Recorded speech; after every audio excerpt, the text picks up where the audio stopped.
There are three things you can do to help us out. One, you can make sure you subscribe to this channel. Two is you can leave a comment here or on Apple Podcasts. And three, if you really want to help, you can follow this link to see how you could be a supporter on Patreon.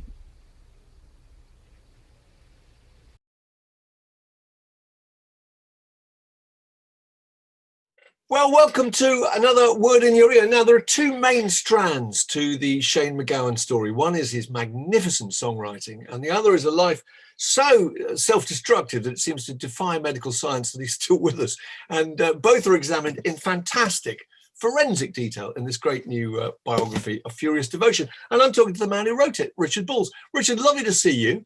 Now, first thing is, this is an authorized biography. So you've spent a lot of time recently in MacGowan world. I mean, obviously, it's going to be a lot less chaotic now. What kind of life is he leading at the moment?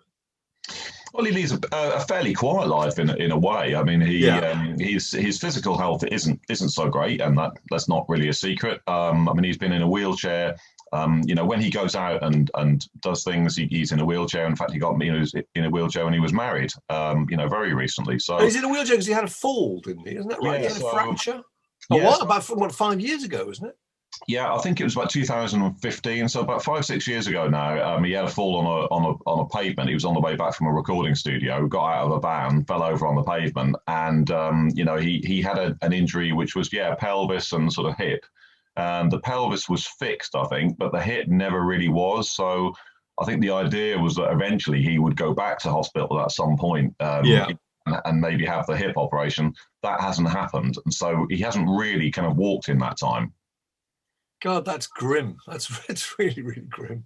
Yeah. So how did you get to meet him and kind of win his trust? Because, he obviously had to approve of you to feel you were the right person to tell his life story to. Yeah, I mean, I don't really think, to be honest, he wanted his life story told by anybody. I mean, Shane is very sort of laid back. He kind of lives in his own world, really. I wouldn't say he's particularly interested in having the book done, which in a way makes it kind of harder, I suppose. I got the trust because I interviewed him for a book that I did about Stiff Records. I remember it. We talked to you for this podcast. Yeah, I think, yeah, exactly. And I think what happens is, as you do one book, so I did the Ian Jury book, and that probably led to the Stiff one, and then the Stiff one has led to the Shane MacGowan one. I interviewed him for that, found him fascinating. Shane is a very, very intelligent, frighteningly so, actually. Amazing intellect, razor sharp sort of wit and awareness. Even when you think he's asleep, he's not. He's listening in, and he'll just suddenly wake up and say something pertinent. The crux of it really was Paul Ronan, who's one of Shane's oldest friends, facilitated that interview. That's how I got to meet Shane and have a drink with him in London that time. And I stayed in touch with Paul, and then when I wanted to do a book about Shane, Paul, raised it with Shane. Shane didn't have any objection. And then I started to go to Ireland with Paul and spent a lot of time. I watched a lot of the World Cup with Shane, just sat in his sitting room beside him, just chatting away. And it's a bit somebody has. I mean, so that got me into the inner circle, as it were. So I was actually sometimes I would actually stay there in his flat. And someone likened doing trying to interview Shane as sort of nature photography. It's like being in what way? Well, it's like you sort of sit for 3 days in the freezing cold waiting for a snow leopard or something, and then you get 2 seconds of footage. And I think the advantage I had, at least, was most people who tried to interview him over the years. He hates being interviewed. Number one, he absolutely hates it. And number two, particularly hates about being asked about his work. So obviously, doing a book about him and trying to ask him about that aspect was difficult. You don't get to choose what you ask him about. But why doesn't he want his life chronicled in any way? I mean, his wife, Victoria Clark, wrote a book about him, didn't she? She did, yeah. And what did you think of that? he didn't think much of that at all. In fact, I think there's a page at the back which was added in where he actually just disowned himself from the entire project. From a book written by his own wife. Yeah, he doesn't want anything written about him particularly. He's actually, to be fair to him, he's a very shy. He's naturally a very shy person, very introverted. Doesn't say a lot. He is not a conversationalist in any way, shape, or form. No, I've met him, and that's true. I can vouch for that. But look, just going back to the beginning, it's really interesting. He was born in Kent, so he is. I'm strictly speaking, he's English, isn't he? Yeah. And then he moved to Tipperary. His parents are both Irish. Moved to Tipperary for a brief time. He was only there till the age of about 5 or 6 before they came back to England. Is that right? No, that's not right. Oh, right. This is whether he's encouraged this, I don't know, but a myth has grown up. Well, a lot of myths have grown up around Shane. I mean, on occasion, he has told people, I think, he was born in Ireland. He was born in Pembury Hospital in Kent, near Tunbridge Wells. Yeah. On Christmas Day. That's where, obviously, where the Messiah complex. No, that's not fair. Then he lived in England from that point onwards. You know, he never lived in Tipperary. He never lived there? No. Okay. No. Oh, right. I thought, when he went out to the Commons and stayed at the Commons with his relatives? That was just on holidays. Holidays? Right, okay. Yeah, I mean, and to be fair, very lengthy holidays. I mean, for example, he loved going there. And he grew to love his aunts and uncles massively. And he sort of, I think because he was living in, basically a kind of middle-class suburb in Kent where people wash their cars on a Sunday. I mean, completely normal English upbringing, watching Doctor Who on a Saturday night, Top of the Pops, like the rest of us. Going to Ireland, this place that was literally trapped in time, this kind of time capsule in the middle of Tipperary, led him to have a very sort of romanticised view of Ireland. Completely. No, because I'm sorry. No, I thought he'd spent a lot more time there. It was obviously just holidays. But then that's the period that made him kind of identify as Irish, really, wasn't it? Absolutely. I mean, he, like in common with a lot of second generation Irish people growing up in England at time, 60s, 70s, I think that you get a kind of split identity. There's a bit of an identity crisis, really, and a lot of people, you're not really Irish because you weren't born in Ireland and you're not growing up there. You're not really English because your parents are Irish and you're part of the Irish community and the Catholic Church locally or whatever. And I think that's one of the reasons I think why he found it so inspiring to go to this farm and stay with his aunts and uncles. And he'd help with the animals and the farm machinery, and it was just literally like a sort of idyllic landscape for him. So as you say, it was kind of romanticised. Completely, but also very interesting. It's a very interesting household, wasn't it? I mean, they were very artistic and very literary. Tell us about the kind of things that he was reading by the age of 12. I mean, you list all the books that he's read. It's phenomenal. The authors. One of the things, I mean, I am always quite, I mean, people have different styles with their writing. I'm always quite forensic with the detail, if I can be. And I always felt with Shane that there was a lot more to him than met the eye. I knew it had always been said about what a genius he was as a child. But the evidence for that hasn't really been there until I met this guy who was his teacher. Now, yes, tell me about that, because he kept his homework, didn't he? That is incredible. And this guy Tom Simpson, who has sadly since passed away since I spoke to him. He was about 90 when I went to see him. He kept Shane's literally little bits of paper that Shane wrote on in red felt tip when he was 8 or 9. These school book kept all his school books. And he never did that for any other student. He only did that for Shane, and he had no way of knowing that Shane was going to become famous. In fact, I've actually returned those school books and essays to Shane, and they're now back in his possession again. But he'd identified something, because they thought, quite a few people at school thought he'd read, hadn't he, Dostoevsky and Voltaire. So it was incredible. So when in the summer, for example, the children would get this is at Homewood House School, one of the most exclusive schools, fee-paying exclusive school. Yeah. In common with many punk people. he was there. And they'd come back at the end of the summer and they'd say, well, show me your reading list from the summer, and the other kids would have whatever, books for their age. And Shane would have Dostoevsky and, Graham Greene and, James Joyce. I mean, he was reading incredibly complex books. He put his aunt, when he was about 10 or 11, he put his aunt onto reading some incredible stuff. So it's Samuel Beckett, I think. So he won a writing competition, didn't he, when he was, I don't know, 13 or something? Is that right? And in fact, funny, I didn't know that you were going to mention that, but somebody found this for me. I'm going to hold this up. Yeah, go on. Children as Writers booklet here, but this is pretty rare, I suspect. Yeah. Someone dig this out for me online, and it's award-winning entries from the 12th Daily Mirror Children's Literary Competition. So that's it. And in this is a poem called To Mack a Bus, which was written by Shane. And so he won this award.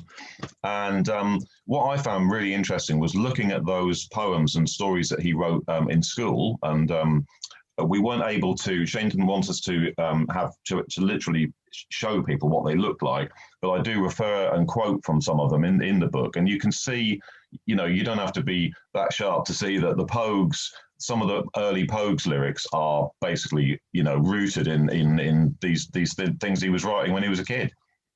Did he imagine he'd be a songwriter at that stage? Did he imagine he'd be a novelist I think so, because his father, Morris, who's also, apart from being a really lovely man, he was 92 yesterday. Fantastic. So when people say, "Oh, why is Shane still alive?" Maybe there's something in that. Pretty fearsome stock. Yeah. Fearsome stock. Fearsome genes. Yeah. He thought Shane, I think, would become a writer.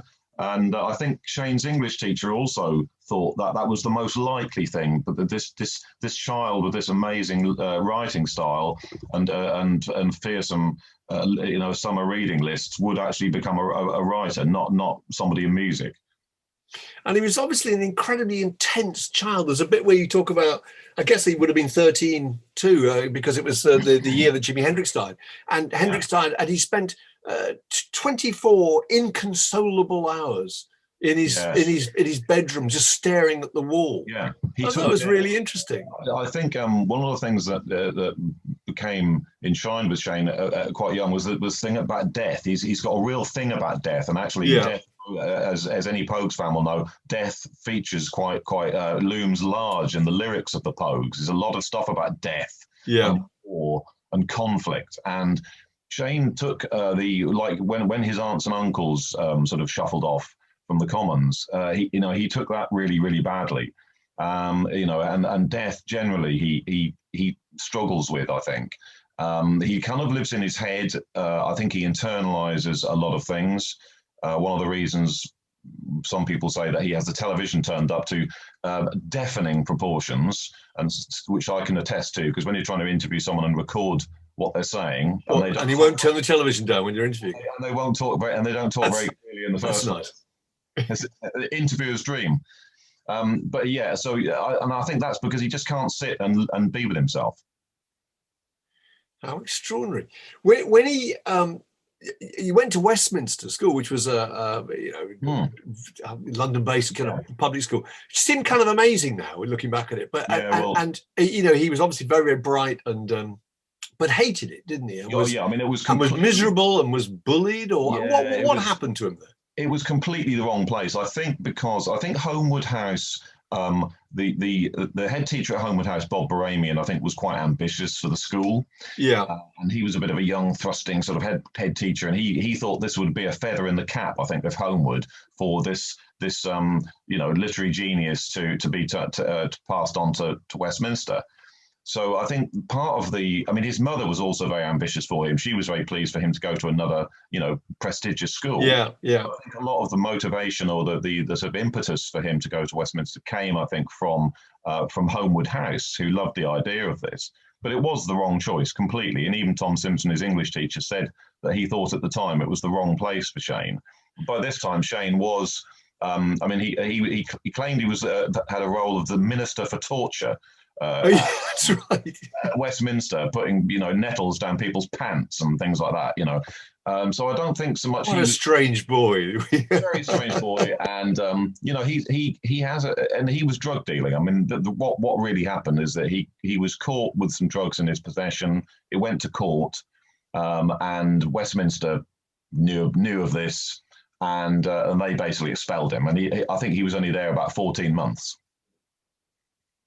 And then was kind of bullied, wasn't he, for just the way he looked and everything? I mean, didn't they just pick on him as well? Yeah, yeah. And I think, and going back to the sort of second generation Irish thing, I think, if you already feel that a bit, and you are a bit intense, and you already feel that you've got that kind of conflict of identity, but then also you've got this rather odd look. He's got this sort of slightly large ears and yeah, an unusual look. And I think he used to get beaten up really badly.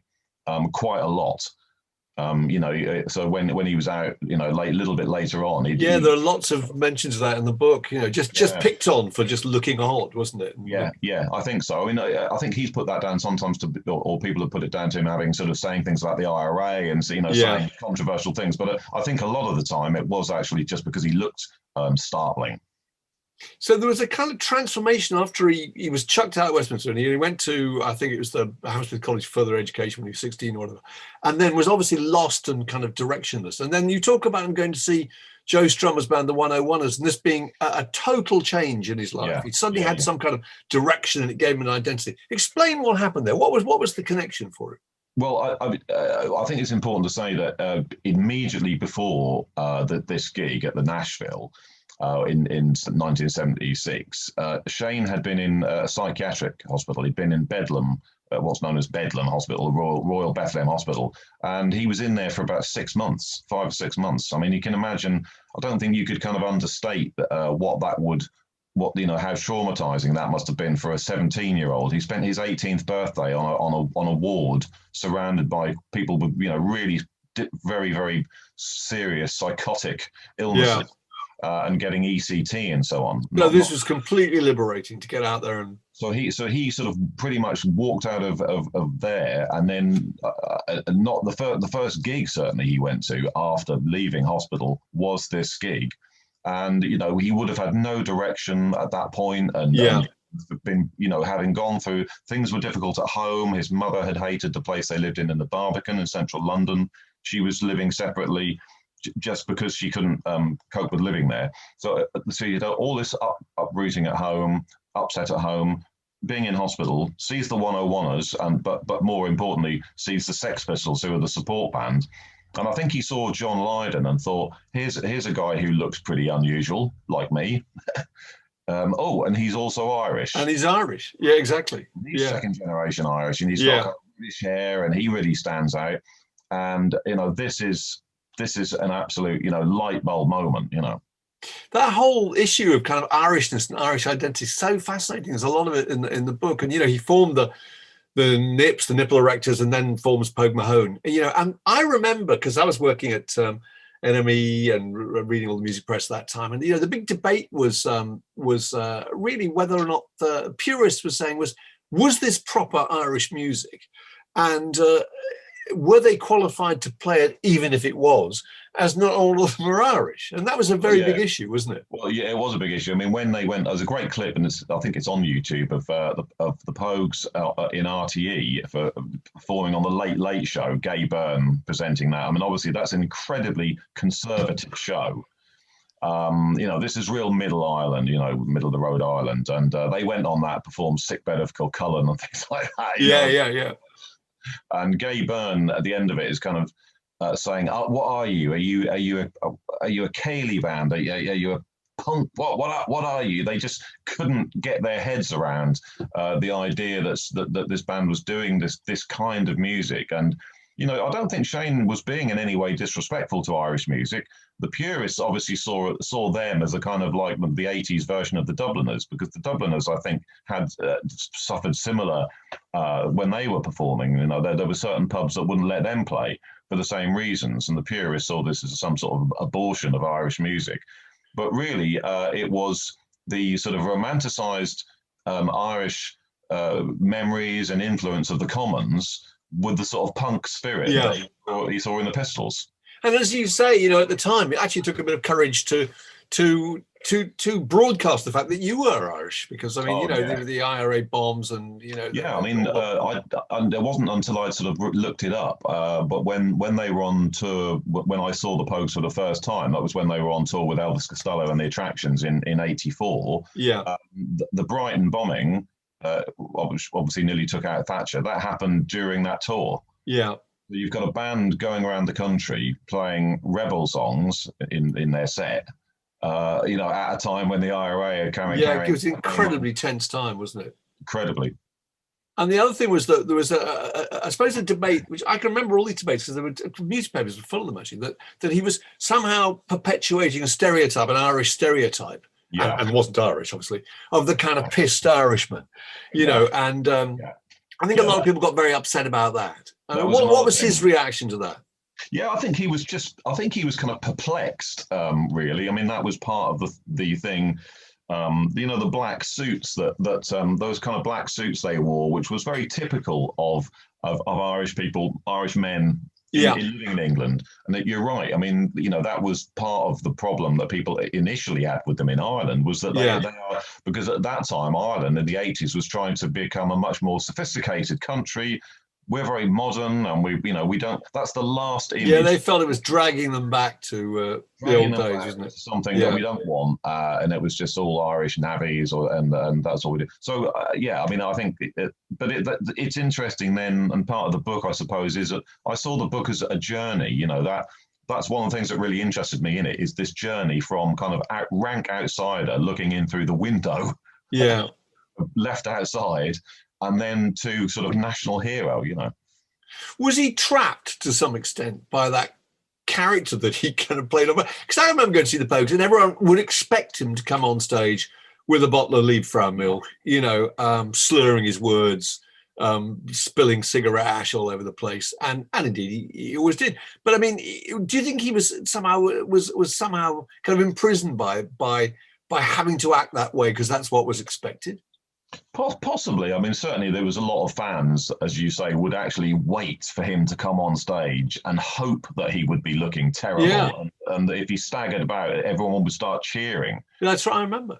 Some members of the band, obviously, in time, found this pretty frustrating to put up with on a sort of daily basis, as you'd expect. And there's some great stories in the book about some of the stuff that happened, you know, on tour, particularly later on towards the end. But yeah, I think, well, was he trapped? I mean, I suppose in a sense, no, because the Pogues became household names. I mean, that was one of the most extraordinary things, that this band that staggered into view in '84 in these black suits then became, you know, household names. They're on top of the pops of the Dubliners. They were Fairy Tale of New York. So he didn't get sort of trapped in it in that sense.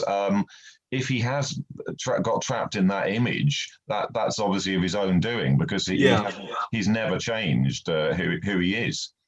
But part of what happened, I can remember, was that the Irish musicians kind of community really endorsed them.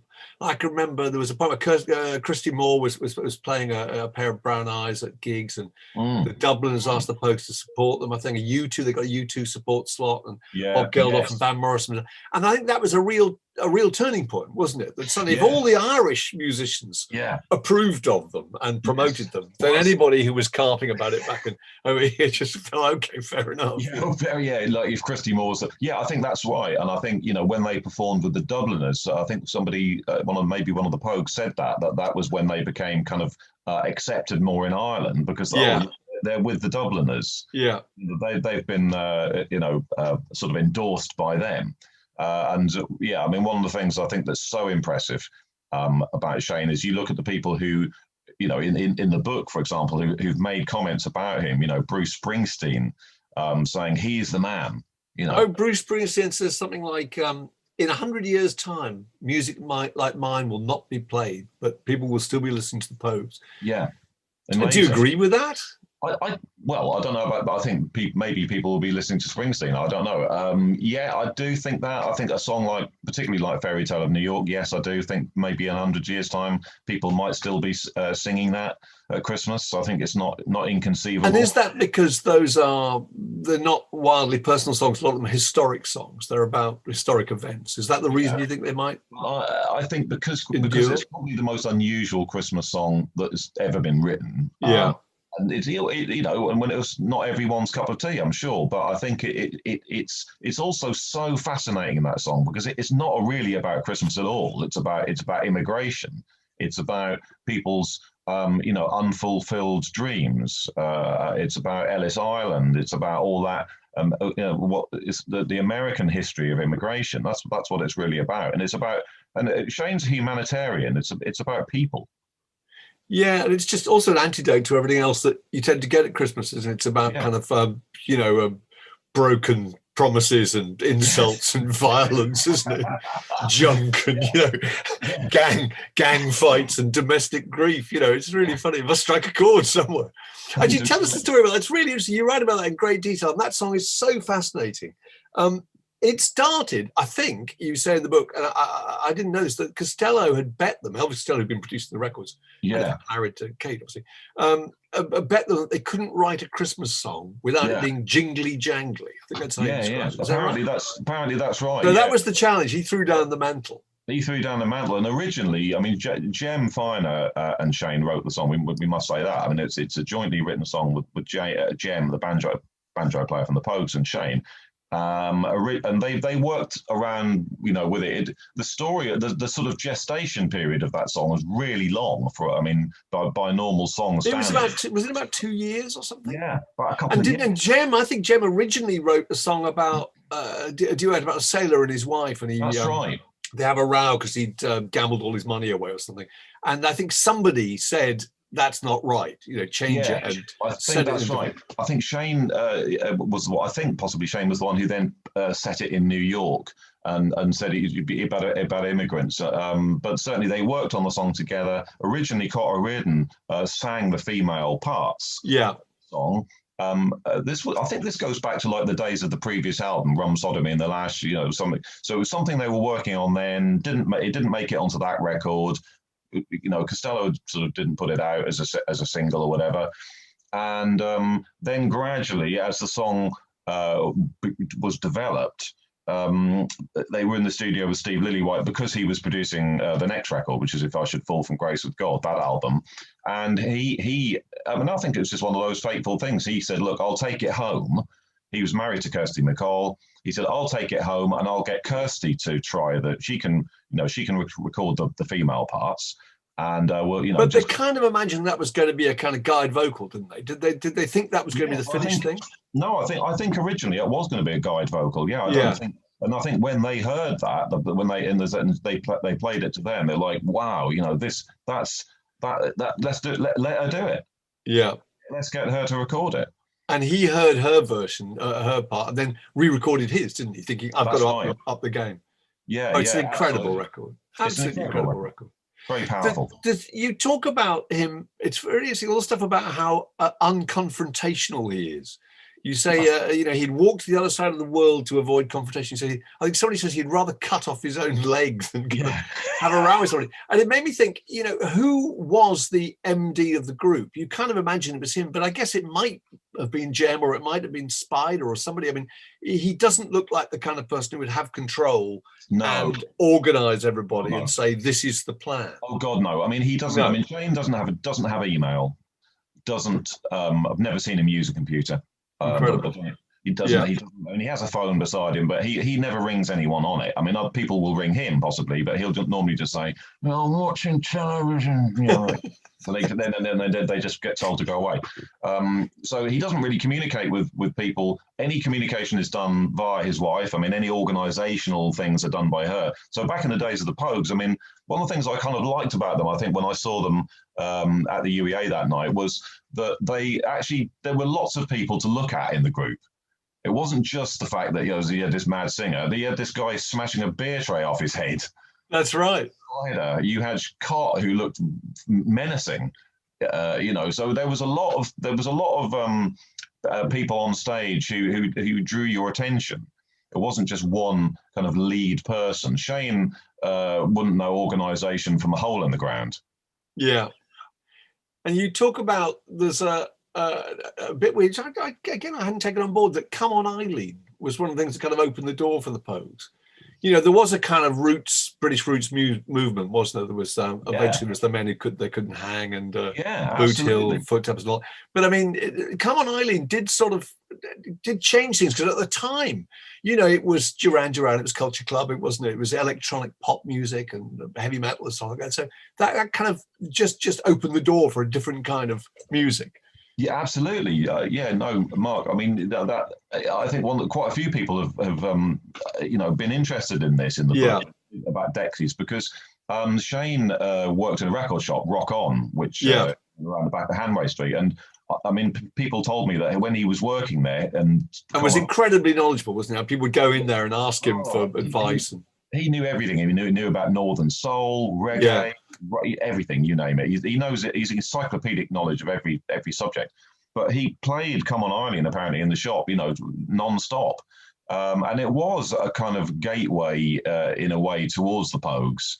I mean, as a 17-year-old who walked into the UEA in Norwich and saw them in '84, I had no reference points. I'd never listened to Irish music. I'd never listened to the Dubliners, certainly, or the Chieftains, or anything like that. The only thing I would have heard, which would have been remotely like it, would have been, the Celtic Soul Brothers, "Come On Eileen" from 2RA. Yeah. You talk to a huge number of people in the book. You interview Christy Moore, Nick Cave, and Sinead O'Connor, and quite a long list of people. What did you learn? Did you learn anything really specific from any of them about him that you'd never taken on board before?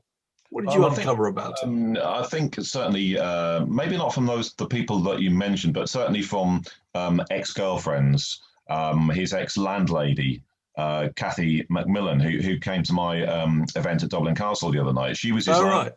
Yeah. It's probably worth telling this story, just go on. I know that people will enjoy it. But when Shane was living at her place, he had a bedroom up in her house, and apparently, if you opened the door, if you dared, literally it was just a sea of bottles, empty fag packets, ashtrays, and he'd be sort of somewhere underneath it all. And Hendrix, where the house was near where Hendrix had lived. And so Shane was up there, and he dropped about 15 or 20 acid tablets on this particular occasion, put Madame Butterfly on. So you can picture the scene now. We've got Madame Butterfly blaring. Shane is, paying homage. He's talking to Jimi Hendrix at this point. Yeah.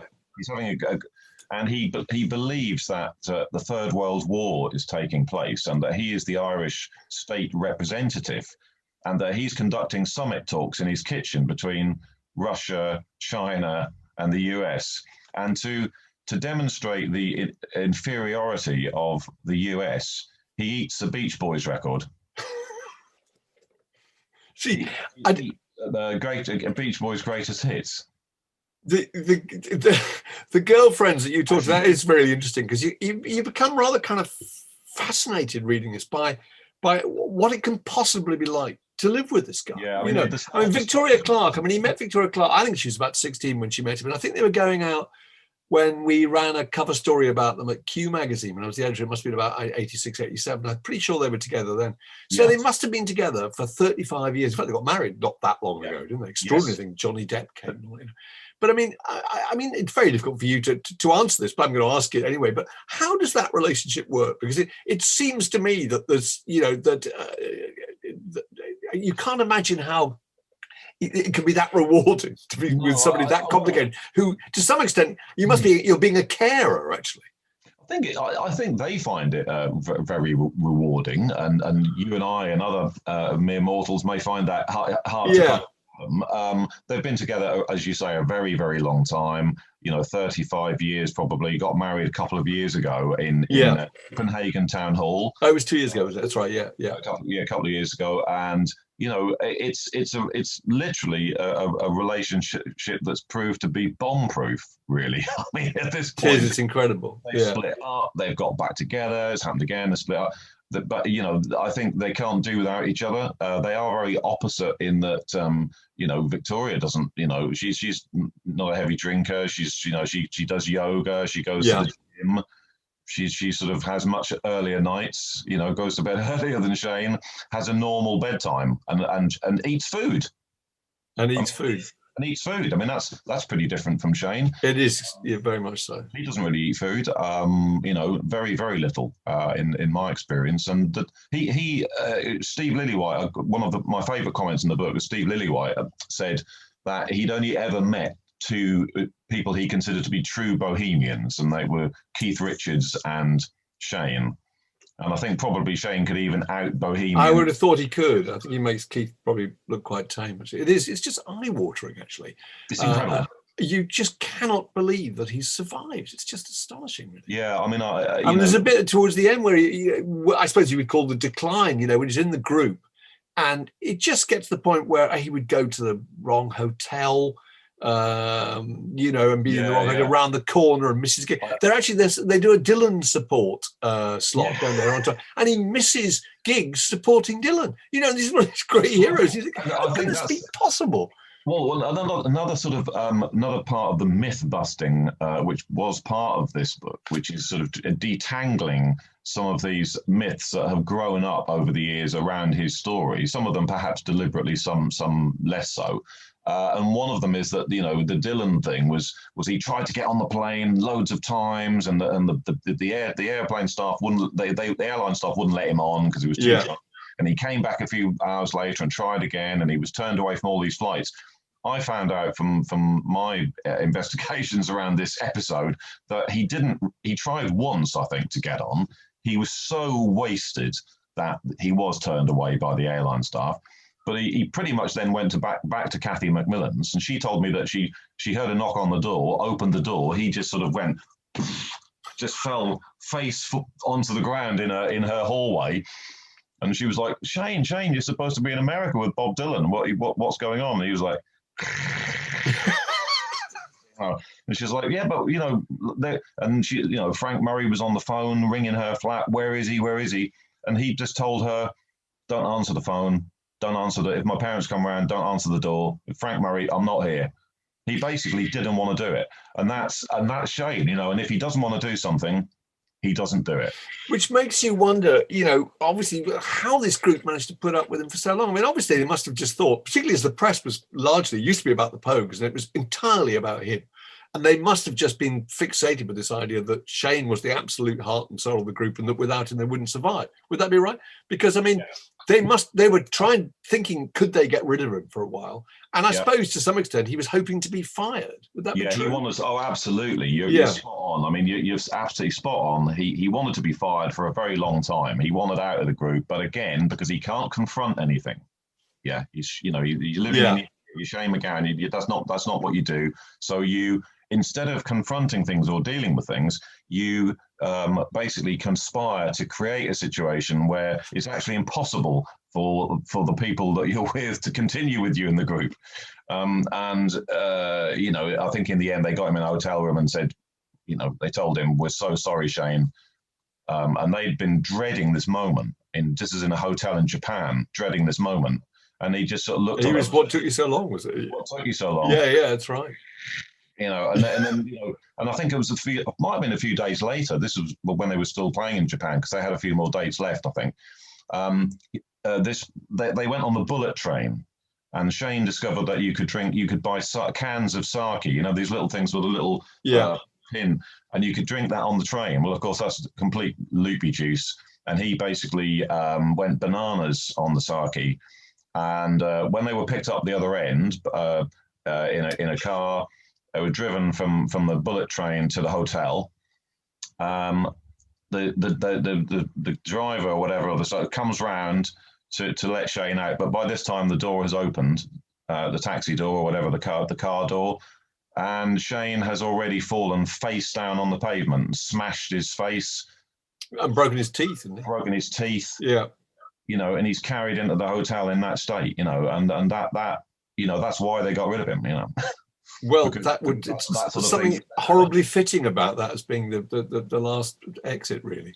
Yeah, But absolutely. although obviously the reform led. But I mean, were you surprised that he bounced back so quickly? Really, because I mean, he was obviously a lot more driven than I imagined. You know, he'd done all the various. He recorded with Nick Cave, and Van Morrison got him on stage at the Brits. I can remember to sing Gloria, and he formed the That's Popes. right. So were you amazed that he came back so fast, or came back at all? Actually, Yeah, I mean, looking back at it and hearing what happened in Japan, and yeah, the state he was in then, because he was getting on, you know, there was the heroin addiction was starting to be developed at this point, and he wasn't in a great shape really. But yeah, I think he has always he was at that point very driven, and the Snake is a great record, I think. Shane MacGowan and the Popes. If anyone hasn't got that, I really recommend that. There's some really, some fantastic songs on that. And I saw them playing at Flower Moor in Tramore in Waterford, because I was living in Ireland then, and this was about 93, 4.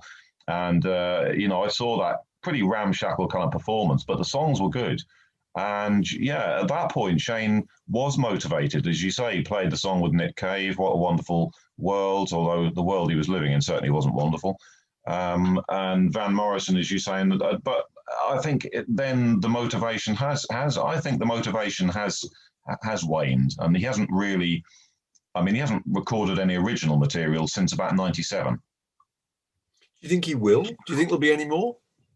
It's really hard to say. I mean, I know that he has written songs in recent years. He's been in the studio with Cronin, a couple of friends of his, in a band, and they've been recording with him. And every so often there are stories saying Shane's doing this album, it's happening. So yeah, I mean, it could happen, I guess. But what do you think personally has been his finest moment musically? Probably, probably "Fairy Tale of New York," because not because it's the best known song or it's the one that people will resonate with. I think it's such a clever song. It's a, like I say, because it's about immigration, it's about people. It's got everything in it, exactly as you described. Yeah. It's got the domestic argument, the sort of violence. And dashed dreams, unfulfilled expectations of other people. Brilliant. I mean, it is absolutely brilliant. But I mean, for me, there are so many songs that I think do that really, even just thinking about them now sort of give you goosebumps. A Pair of Brown Eyes. Again, you've got war references in there. His stuff is deep. It's got deep references. It's not just about boy-girl relationships and people relationships. It is about war and death and conflict and all sorts of things he was reading about when he was at school. When you spent all that time with him, and got some idea of what kind of motivated him. Do you think, was there a moment in his life, a significant moment that really shaped the person he became? Do you think there's one event that formed the character he is? I think probably a few events. I think one would have been the psychiatric ward, when he was in hospital. Certainly at the age that he was at, 17, 18, is a very formative age, and that must have been that must have affected him. I think the whole thing of going to the Commons, that has been he still considers that really to be his home, I think. It's not really sort of habitable as such. As you say, completely romanticized, isn't it? Hanging around farm animals and And Victoria, who's lovely and was really, really helpful. And she said, that he has a very romantic view of Ireland, has a very romantic view. And certainly everything that he saw in the Commons. And he's often said that was the only happy time in his life. That was in his childhood, was when he was at the Commons on these holidays. So probably the most that would be the most. It's not an occasion, but it's the Commons where that's where it all goes back. Yeah. Really. So it's the bit where you talk about Terry Woods, who's been a member of the band for a long time, and he was in Steel Ice Band, of course. Yeah. And in fact, he's worked with him about 30 years. And you interviewed Terry Woods. Terry Woods says that after all this time, he has absolutely no idea what makes Shane MacGowan tick. Yeah. Have you got any inkling as to what that might be yourself after all the time you spent with him? Yes and no. When you sit with him for so long, as I've done, you sit for days and days, and he'll just watch TV and he'll watch a film like The Deer Hunter, and it was like one of the longest films ever. And then as soon as it's finished, he just watches it again, all over again. So he's obsessive. So he watches obsessive, really obsessive. And when he watches these things, he's really watching them. Not a man of many words, not a conversationalist. People have got this idea of sitting around the fireside with Shane chattering away, and that's not at all what he's like. No, as you say, doesn't use computers, doesn't have email, has a mobile phone that he never uses, but people ring him. He's effectively. It sounds like deliberate curmudgeonliness, really. But I think, it's definitely. He can be quite grumpy. Although I have to say, he is fantastic company, a very kind man. I think he's very compassionate. He'll walk down the street and give hundreds of pounds to somebody in a doorway. Very generous with his time, with his money. I found him very kind to me, very caring, very compassionate. When something happens to somebody, it affects him. Yeah.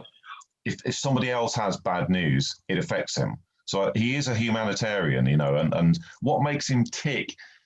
There isn't a lot of motivation there, and I would argue with anyone who says there is. I mean, I think he just accepts. There is a kind of acceptance, I think, with him. And I think one of the things that I found surprising is how easily he appears to accept his physical disability now. Like I say, can't walk, can't do anything really, and does need care. So he appears to accept that. So part of his personality is kind of acceptance. Well, all that comes across fantastically in the book. I was really knocked out with it. I mean, most memoirs tend to kind of concentrate on either the story or the art or whatever, and you have a really good balance in the book between your understanding of what the music, where it came from, and how it was recorded, and the effect of listening to it, plus the extraordinary complications of his own life. He's absolutely fascinating, and it's a great book. And we wish you all the best with it. Thank you so much for talking to us. And no, thank you for having us on. Not at all. There it is, A Furious Devotion.